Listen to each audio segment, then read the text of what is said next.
I hate AI. Actually, I don't. I hate what is sold to us as artificial intelligence. Generative AI is touted as innovation, a means to refine, to optimize. We are no longer just talking about AI innovation in the abstract. We are seeing real product making, deployment, and productivity gains. But what is optimization when it sterilizes human expression? A battle has raged for the soul of Hollywood. Studios, now more like tech giants, push to strip art of its artists. Men like David Zaslav and Bob Iger don't care what art expresses, only that it sells, only that the numbers rise. But art isn't a product. It's a conversation, a shared experience, a reflection. Director Anish Chaganty's recent short film, I Hate AI, seeks to bridge this tension between regurgitation and genuine artistic conversation. His creative attempt to argue that machine learning can help make art. Meta funded the film to promote MovieGen, an AI model that uses text inputs to generate video and sound. The tool marks the tech giant's bid to enter the film industry, because after all, if studios are behaving like tech companies, why shouldn't tech companies jump into the game? Chaganty was hired by the film studio Blumhouse, the studio behind movies like Megan, to make the short film through a deal between Meta and the studio to use MovieGen. The film opens with Chaganty sharing his fears about AI, set against images of Hollywood strikes. From everything that I have been told, AI is going to hurt my industry. How could I possibly tell a story about why AI was good for us when all I could see from where I'm standing was bad? But he never digs deep about that. His worries are abstract, quickly overshadowed by his more earnest curiosity. He recalls a message that he sent to his parents, wondering how he might have used this tool as a kid. Little Anish. Who was that again? Could machine learning have swapped clumsy costumes for slick visuals, a messy garage for a gleaming bank vault? Could it have smoothed out his homemade films that he made with his brothers? The question lingers. Could this tool have helped him dream bigger? It's a seductive idea, one Chaganty seems the perfect person to ponder. Chaganty's work is built on exploring the delicate bond between tech and humanity. His breakout short film Seed was shot entirely on Google Glass. What was sold initially as a tech demo became, in truth, an intimate story of culture and family. Using Google Glass, Chaganty filmed himself delivering pregnancy news from the US to India by hand. A human touch connecting time, distance, and family, all for something that could have been sent by an email. A human story told through a then new piece of technology. His later films evolved this idea. They were thrillers set entirely within digital screens, where characters pieced together missing loved ones' lives through digital fragments, discovering truths that they never knew. I didn't know her. I didn't know my daughter.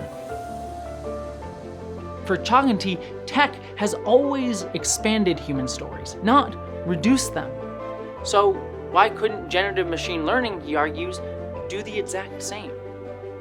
From the dawn of cinema, technology has driven stories forward, from the Lumiere brothers to A Trip to the Moon, from Metropolis to Star Wars, from Pixar to The Matrix. Each technological leap pushed imagination's boundaries, but at the heart of all of these digital marvels and spectacles was a human pulse. Someone with a burning need to connect, an intention that technology was helping to bring forth and express. The Matrix wasn't about bullet time. It was about Neo transcending an oppressive system by chasing the discomfort he felt in his soul, making him even able to stop bullets altogether. As my often collaborator Aronach explored in her own work, if most action movies reflect heterotemporality, Bullet Time, a groundbreaking feat at the moment that it was created, captures a queer perception of time. Bullet Time doesn't just bend time, it creates space for a different, more liberating temporal experience, one that imagines a world beyond the rigid confines of capitalist heteronormative rhythms. One that so many people, even beyond the queer and trans community, resonated with. They saw the movie not just for its technological masterpiece, but for what it made them feel. The Wachowskis used technology to voice what was, at that point in their lives, the ineffable within them. A pain in not being able to be themselves, anger at a world that constrained them, mingled with a hope and a vision of the power they knew we all could claim.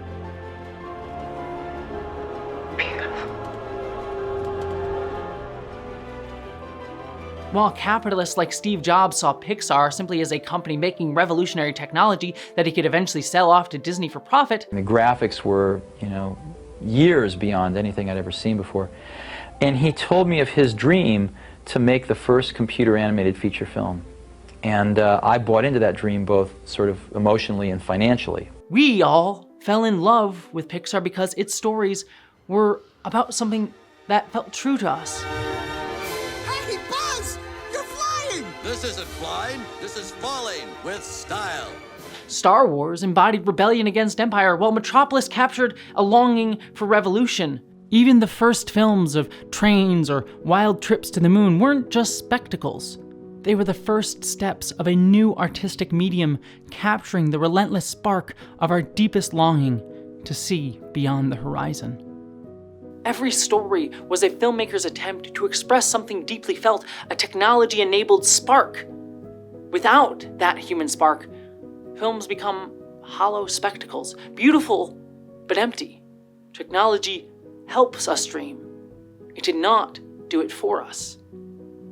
Why can't machine learning be another tool to do the same?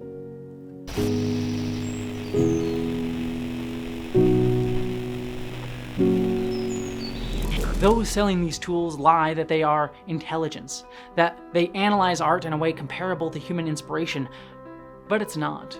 It's mathematics without context, without passion, without the mess of living. Dreams come from seeing the world mixed with our own thoughts, concepts, and lived experiences. It's a magic of unexpected collisions. Generative art can't do that. It can't create something new, something that envisions the future.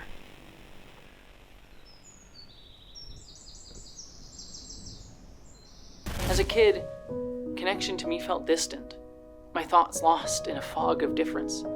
Autistic, often misunderstood, and grappling with my body and gender, I struggled to express myself, even to myself.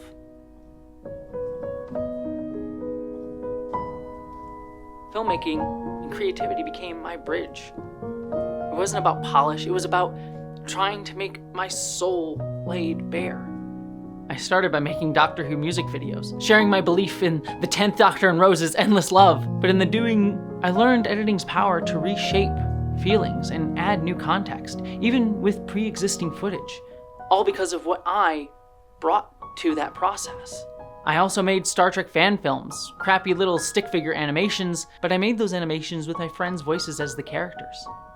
And I found that the people who used to bully me wanted to take part.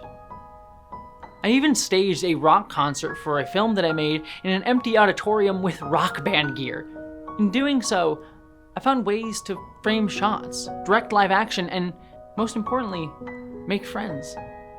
Even if none of them were very good actors. What happened to you? You look so tired. You look like crap. With each project, I sharpened my skills as a creator, finding my voice through film and creativity, and striving to do better. And as I grew in that process, so did my relationships. My classmates began to see me, drawn to the joy that I had creating new things. By the end of my high school years, I wasn't bullied at all. I was actually just friends with all of them, and often asked to help with creative projects in class. I was seen, my heart heard. My dream of being understood made reality. That is the joy of an artist. To share a feeling so vivid, so real inside of you that you want others to feel the ecstasy of it too. It's about making the ineffable tangible together. It's about connection. Knowing that you're not alone and realizing that others can dream the same dream as you. In creating, I found myself, and in turn, I found others. Each work that you make as an artist is another chance to connect, to grow, to learn about yourself and the ones that you reach for.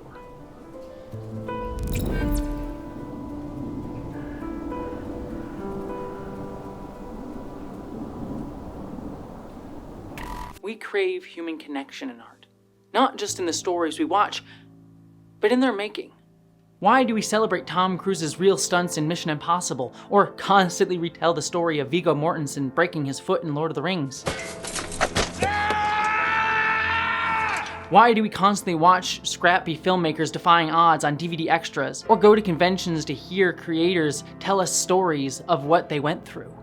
It's because we long for the passion, the sweat, the story of creation itself. We want to hear about friendships formed, challenges overcome, and discoveries made. A process made richer than even dreams could have imagined. These generative art tools aren't being made in hopes of enabling that process. They're being done to erase it, to cut off our chance to learn how to express ourselves. Tech bros claim that they're making art, but all they've done is type prompts that make an average of works that have come before, filled with errors.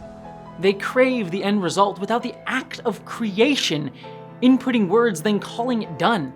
It's a perversion of creation without the soul of making. Instead, we are told to curl up inside ourselves, never reaching, never trying to know who we or others are. But this act of birthing new realities is messy, born of personal history, limited resources, and wild, reckless hope.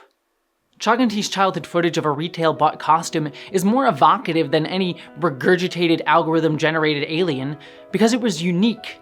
It revealed time and place and budget and skill. It told a story, not just of an alien invasion, but of a kid who dreamed of making films with whatever he had, creating worlds out of his own backyard. Not an amalgamation of all the aliens who had come before, distilled into something perfectly generic. His childhood films showed us the real human that tried to make art, not some empty idea I've seen 1 billion times before. Every film, every work of art is the act of performing an idea, a feeling, as if it were a reality. Yet in our struggle to enact the impossible, we often stumble upon the unexpected. Be it the broken shark animatronic in Jaws leading to an accidental heightening of the film's suspense, or Rutger Hauer improvising one of my favorite lines in cinema. All those moments will be lost in time, like tears in rain. Each artist steps into a project not just to fulfill a vision, but to let it evolve, making it greater than its initial impetus by making it real, even if only for a moment.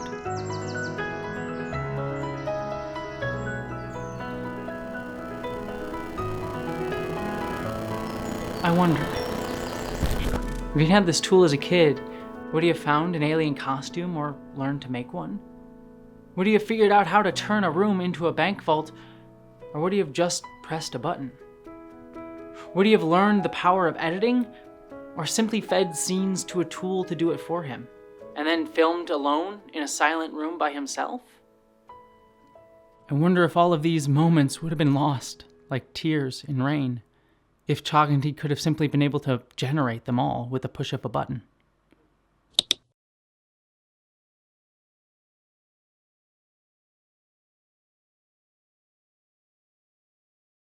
But his own human heart betrays his real joy. When Chaganty released I Hate AI, he proudly shared that his mom had saved and digitized all of his childhood films for him. Chaganty treasured the human heart and connection in the process used to create his film, not the actual generative AI tool that helped him make it, because it was done by and with someone he loved and who loved him. My mom loves movies. When I was a kid, she would pull me and my brother out of class before school even ended so we could be first in line for a new movie at the theater. In a lot of ways, she's why I want to make movies. Chaganty's footage, and even the way he made I Hate AI, shows us the human who tried to make it. Meta's AI tool plans to replace it. That it will allow the artists to make by themselves and for people to engage with art by themselves. It's isolating us from our ability to experience art together, both in the making of it and in the experience of it. Yet we humans long to experience art together. Why do you think TV shows still sometimes use laugh tracks? It's because even when we're alone, we like to imagine that we're watching with other people. When I really think about it, I find nothing sadder than a laugh track. And Meta wants to extend this even further by pushing the audience and the creator away even further, and the creator from their own art. The next best thing is allowing people to basically create these artifacts, right? It's an agent, but it's you train it to kind of on your material to represent you in the way that you want. I think it's a very kind of creative endeavor, almost like a piece of art or content that you're putting out there. But we humans make these messy visions because we love the process of making with others. Making my own movie, Identities, was a revelation. Working with a mostly queer crew felt like a collective exhale, a culmination of so much in my life. It wasn't just that we were making my script, my story that we were trying to put on screen. It was a mosaic of shared passion. I remember our first Zoom call after we had hired all our department heads, and I saw all the artists who we'd hired brought together for the first time. And it hit me then that my role as director was to let their art, their humanity, shine on screen. We created not just a film, but a glimpse of a utopian future, not on camera, but behind the scenes, weaving all of our diverse visions into a shared, beautiful idea. We made a world built on connection and creation, not for power or money or gain, but because it was something joyful. It didn't last. It never does, but we proved it could exist. We proved that a world where we make something greater than ourselves, beyond the desire for more, can happen. It's a world greater than I ever imagined by myself, writing my script of an idea I had in my mind alone in a room. Art is the tool of the hurting, a desperate reach to feel less alone, but it's also a dream of a world where we belong. And then, as if by magic, that world is created in microcosm through the act of making, a fleeting glimpse of a possible future, proof that it can be real. But like, even for us, we're making it for the first time, and it's like a journey of discovery. But the reward of that was that the only way for this movie was to succeed was that every single person who worked on this film had to contribute something new to it. Chaganty dreamed of being a filmmaker. It was a truth deep in his heart. And years later, it has become a reality because he dared to dream it. Imagination becomes truth. If he had grown up with only the tools to make the vision of art currently being sold to us, that he could have made all of this with just the press of a button, I wonder if he would have ever even imagined it at all.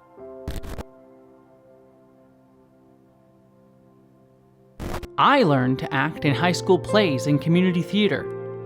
But the moment that defined me most was when I got to play a woman on stage, revealing a hidden truth to my entire hometown, even if they didn't know it then. It was me giving them a glimpse of a dream that I had held in my mind, one that I would one day make become my everyday reality, a reality I only knew was possible because I had first lived it through art. To create a world in the now through our work together that we had only imagined in our dreams. That is the human connection we crave. Creating realities beyond time, beyond our oppressive now.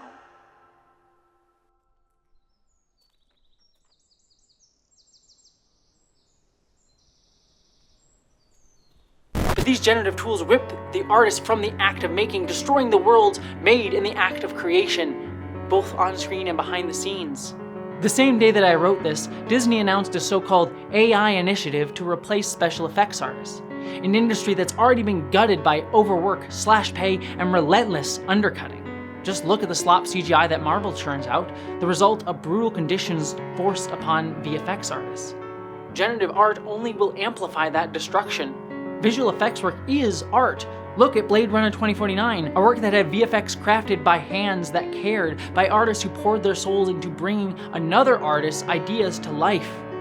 But capitalists like Elon Musk, who steal these images to sell products, or Bob Iger, who crushes artists' jobs without a second thought, see none of that. To them, art is a product to be processed, mashed into a bland paste for uninspired, generic slop to lull the masses to sleep, to never let us introspect. The artists who've endured brutal hours, impossible deadlines, and low pay are now being replaced by algorithmic junk, shapeless amalgamations of everything and new to nothing. There is no vision, no intent, no passion, no one little spark of inspiration. Just prompts typed into a machine. Disney claims its new AI initiative will create jobs, and I'm sure that's true. But they'll be jobs for what they want.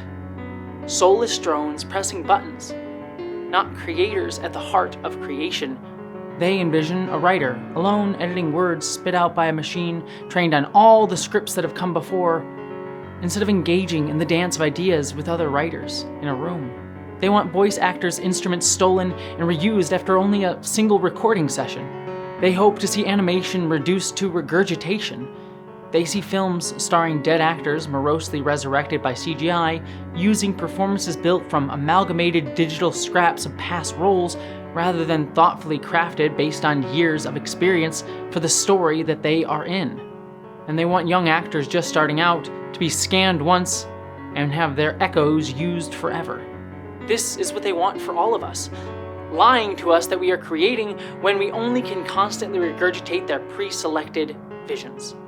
To their eyes, livelihoods based on expressing oneself are replaced by the cold, error-prone predictability of algorithms stitching together past inspirations, stripped of context and meaning. Ghosts haunting spaces meant for the living.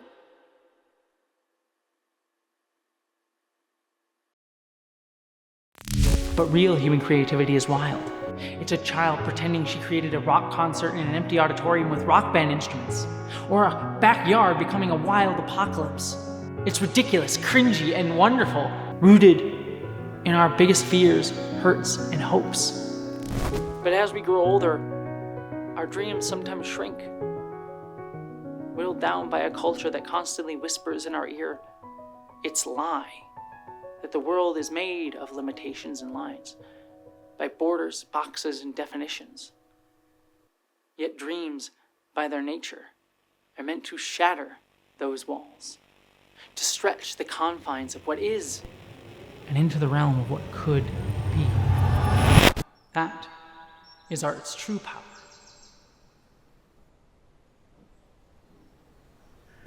I don't believe that ethically trained generative machine learning is inherently anathema to creativity. It could blend with artistic process, helping to outline ideas or shape assets that are later built upon by human hands. And I believe that this vision of the future is what Chaganty is earnestly hoping for. But in a world where connection is just another product, ethical integration is a mirage. These tools are not about assisting creation, it's about reducing it, despite what I Hate AI claims to champion. Because the film I Hate AI can only gloss over our fears of the way generative art is being used today, unable to actually give voice to them, restrained as it is by Meta's leash. It actively ignores the lost jobs, shoddy aesthetics, extravagantly wasteful energy usage, and plagiarism, serving not as a critique, but as a commercial. It's art, bound and gagged, soothing the very anxieties that it should confront. Blumhouse hired Chaganty to make propaganda for a tech giant that is trying to kill the very soul of the medium Chaganty and I love. The film was commissioned by the powerful to lull the powerless, and Chaganty should be ashamed for playing just another one of their tools. Generative art tools like MovieGen don't enhance creativity, it's a tool intended to erase it. It strips films of humanity, often directly, mostly targeting roles held by marginalized artists. Generative art peddlers, like Adobe's VP of Generative AI, Alexandru Costin, openly hint at plans to gatekeep creativity itself unless we accept their lie that generative art is inevitable. The goal of generative art is to strip away our ability to learn to be artists, and it's no anomaly. It's just another tool for those without imagination to try to kill our own. It's their way to extend their vision of a world where dreams have been gutted for the sake of control. What they want isn't art, it's compliance. They replace artists with cogs, strip away the beauty of creation, and call it progress. Closing access not just to resources, but to our very ability to imagine a world beyond their control. Because they already have their utopia already. They are why Hollywood films are mostly based on IPs, why artists are desperately trying to scrub their art from Twitter after Musk forced every user to have their art be used to train his own tools, why endless uninspired remakes litter Hollywood and the video game industry. It's why shows are canceled after a single season, why series vanish from streaming or never see release for tax breaks, and why stories with marginalized voices face relentless scrutiny while equally flawed status quo narratives continue to earn praise. Why so many stories of marginalized people are stamped out by studios, replaced with generic themes emphasizing heteronormative family and giant CGI slop battles meant to distract us, that speak to nothing any of us are actually feeling. The powerful are trying to replace the real, urgent cry of all art, the desperate, longing scream of all of us to find the universal in the specific. To tell the stories of the overlooked or the marginalized or the unheard, the undying need to express the ineffable feelings in those who hurt, and in doing so, discover empathy that transcends identity, time, and distance. To continually rediscover what we always forget, that we are not alone, for we only exist in connection. We are only human if we are also humanity. The vision for generative machine learning today is a challenge to dreams. It is designed to flatten, to mirror existing biases, to perpetuate a status quo. But I have hope. This is not the first time art has been threatened by tech-fueled greed. It has happened many times before. Hollywood itself was born out of a rebellion against capitalist Thomas Edison's monopoly on filmmaking on the East Coast of the United States. So many women, queer people, and people of color moved to Los Angeles to create Hollywood, before it eventually became a system reflective of the status quo yet again, consolidating power because it exists in a world, a system meant to only empathize with the powerful. But art always survives in the heart of those of us who hurt, who hope, who dream. As long as we exist, art will always be there. We dreamed of new worlds beyond our oppression before, and we can do it again. But to win, we must see the real war. That the battle is over our ability to dream. Chaganty ends his film with a cosmic, algorithm-made sci-fi sky replacing his childhood skyline, an attempt to show machine learning's expanding dreams. Maybe I'd have just dreamed a little bigger. But what he doesn't see is that this tool is trying to teach that child to never reach for that sky. When I look at this sky, I revel in its vast gradations of color. I hiked here to get this shot to show it to you what I had to do to make this work of art. I don't see emptiness, the limitations are of what I can see, but the infinite possibilities of what might be. The sky remains vast, its stories unwritten, waiting for those willing to look beyond what can be generated. It waits for those of us who are still bold enough to dream bigger, who reach together to fill it with meaning. I wouldn't replace this sky with anything else. Chaganty sees generative art expanding his childhood dreams. I see it shrinking them. Meta wants to replace our skies with soulless product, like when they claimed AI-generated northern lights were as real as seeing them for yourself. Dreams become hollow, echoes of memories dreamt by someone else years ago and sold by those without imagination. I don't hate AI. I hate the uninspired, turning our skies into empty echoes.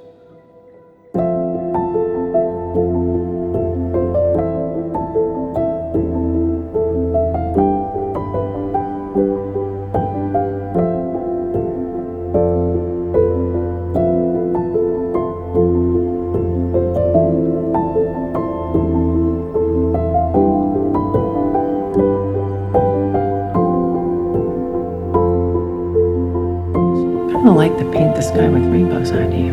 Just remind people what a free mind can do. I forgot. It's easy to forget. He makes it easy. That he does. Something you should think about.